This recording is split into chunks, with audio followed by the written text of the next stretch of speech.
Hello students of 8th standard. Hindi की कविता चार गांव शहर अब हम देख रहे हैं। इस कविता को लिखा है प्रदीप शुक्ल जी ने। इनका जन्म लखनऊ में हुआ और कवि प्रदीप शुक्ल जी को हिंदी कविता के प्रति विशेष श्रद्धा है।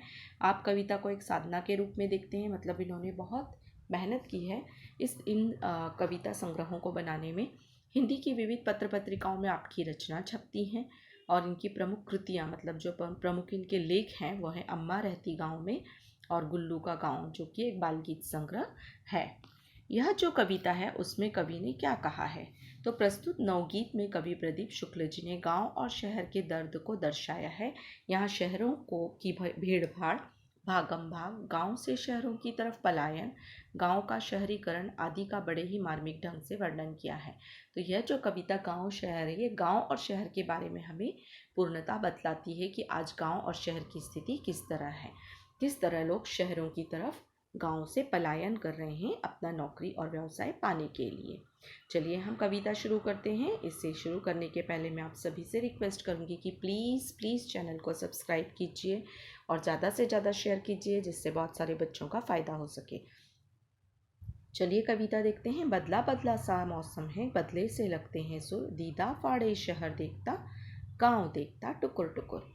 कितनी सुंदर लाइनें हैं, ये पंक्तियां हैं कि मौसम बदला बदला सा। बदला सा मौसम क्यों है? क्योंकि देखिए पहले ही गांव बसे हुए थे, गांव धीरे धीरे शहरों में तब्दील हुए तब जब वहाँ पर व्यवसाय वगैरह बढ़े, और व्यवसाय बढ़ने के साथ धीरे धीरे वह नगर और शहरों में तब्दील हुए, लेकिन कुछ गांव गांव के रूप में ही रह गए।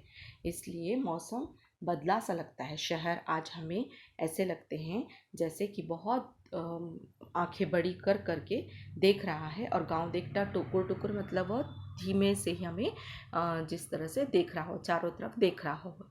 एक तरफ शहर जो बहुत बड़ी बड़ी आंखें करके देख रहा है, मतलब जहाँ पर बहुत भीड़म भाड़ भागम भाग है, और शहर जहाँ रौनक कम सी हो गई है। ठीक है। तिल रखने की जगह नहीं है, शहर ठसाठस भरे हुए, उधर गांव में पीपल के ही सारे पत्ते झड़े हुए। देखिए एक तरफ शहर है जहाँ पर तिल रखने की भी जगह नहीं। तिल हमें बताया ना, छोटा सा जो एक खाद्य पदार्थ होता है, तो जिसे हम तिल्ली भी कहते हैं। तो तिल रखने तक की जगह शहर में नहीं है, इतने वह भरे हुए हैं जहाँ इतनी लोक संख्या जनसंख्या है। और उधर गांव में पीपल के पत्ते झड़ झड़ के पूरा जो जगह है, गांव की जगह है, गांव का जो वातावरण दिख रहा है, ज़मीन दिख रही है, वो जगह जगह हमें झड़े हुए पत्तों की वजह से भरी हुई दिखाई दे रही है। तो कवि का कहने का अर्थ है कि जहाँ गांव में पैर रखने की, तिल रखने की तक जगह नहीं है, वहाँ गांव में पीपल के पत्ते बिखरे ही बिखरे दिखाई देते हैं। मतलब सूनापन गांव में है और शहरों में पूरी तरह से भीड़ ही भीड़ है। मेट्रो के खंबे के नीचे रात गुजारे परमेसुर, दीदा फाड़े शहर देखता, गांव देखता टुकुर टुकुर। मेट्रो के खंबे के नीचे देखिए, मतलब आज महानगरों में तो मेट्रो शुरू हो गई हैं।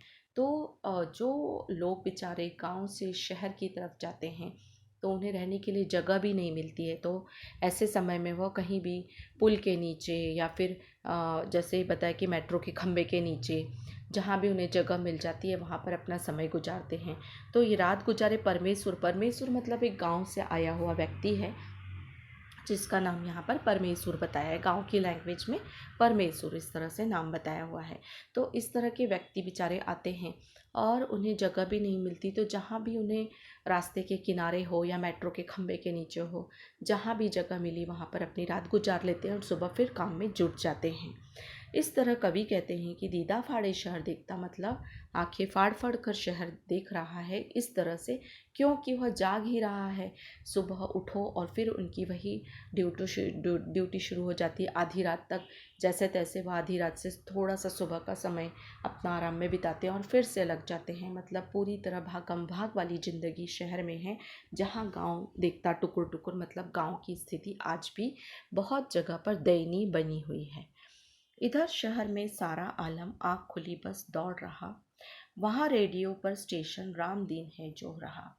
देखिए, पहले ही मैंने आपको इन पंक्तियों में ऊपर समझाया कि शहर का सारा आलम, शहर का आलम ऐसा है, मतलब शहर का नज़ारा ऐसा है कि जैसे ही आँख खुलती है सुबह, बस ऐसा लगता है कि शहर रात भर सोया ही नहीं है, शहर में कोई रात भर सोया ही नहीं है, सब अपनी भागम भाग में लगे हुए हैं।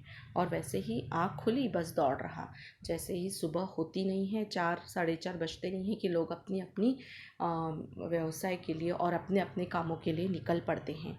और वहाँ रेडियो पर स्टेशन राम दिन है जोह रहा।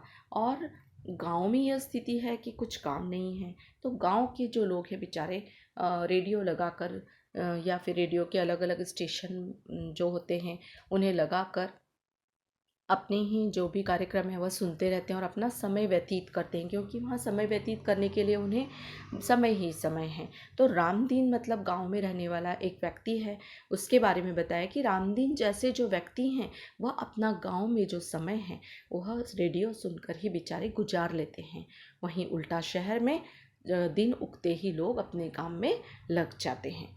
उनकी बात सुनी है जब से दिल करता है धुकुर पुकुर। अभी जिस तरह से हम देखते हैं कि गांव और शहरों की स्थितियां जब देखते हैं तो ये बहुत ही दयनीय स्थिति मालूम पड़ती है कि एक तरह तो शहर में काम नहीं है और दूसरी तरफ शहर में काम ही काम है और गांव में काम ही नहीं है। तो शहर के लोग भाग भाग कर परेशान हैं और गांव के लोग बेचारे काम की तलाश में परेशान हैं। तो यह बात सुनकर बहुत दिल में धुकुर पुकुर होती है, मतलब दिल में थोड़ा खराब लगता है। सुरसतिया के दोनों लड़के सूरत गए कमाने, गेहूं के खेतों में लेकिन गिल्ली लगी घमाने। सुरसतिया मतलब गांव की एक महिला है, जिसे गांव की लैंग्वेज में सुरसतिया इस तरह से बताया गया थे। उसके दोनों ही जो बेटे हैं वह सूरत गए हैं, क्यों? कमाने के लिए, मतलब रोजी रोटी के लिए। लेकिन गांव में जो गेहूं के खेत हैं, अब जब लोग गांव के शहरों की तरफ चले जाएंगे तो खेत चाहे वो गेहूं के हों चाहे किसी और अनाज के, वह ऐसे ही पड़े रहेंगे, क्योंकि वहाँ पर काम करने वाले लोग हैं ही नहीं। गिल्ली लगी घमाने मतलब वहाँ पर अब खेतों में कोई भी नहीं है कि जो काम करे। तो इस तरह से हम देखते हैं कि गांव में किसी के बेटे शहर की तरफ कमाने चले जाते हैं तो उनके जो खेत हैं वह गांव में ऐसे ही वीरान पड़े रहते हैं। लंगड़ाकर चलती है गैया सड़कों ने खा डाले खुर, दीदा फाड़े शहर देखता गांव देखता टुकुर टुकुर। एक तरह तो गांव में शहरीकरण का वातावरण दिखाई देता है, सड़कें बन रही हैं, जगह जगह नल लगाए जाते हैं। तो जब सड़कें बन जाती हैं तो सीमेंट की या फिर जहाँ पर रेत या फिर कंकड़ डालकर जो सड़क बनाई जाती है सड़कों शहर की तरह, तो उन सड़कों पर जब गाय चलती हैं, गांव में जब गायें चलती हैं तो उनके खुर जो हैं वह बेचारे बहुत इस तरह मालूम पड़ते हैं जैसे उनमें जो कंकड़ होते हैं सड़क के वह गड़ गड़ कर उन्हें जिस तरह से मतलब चोट लगती है, ऐसा हमें महसूस होता है।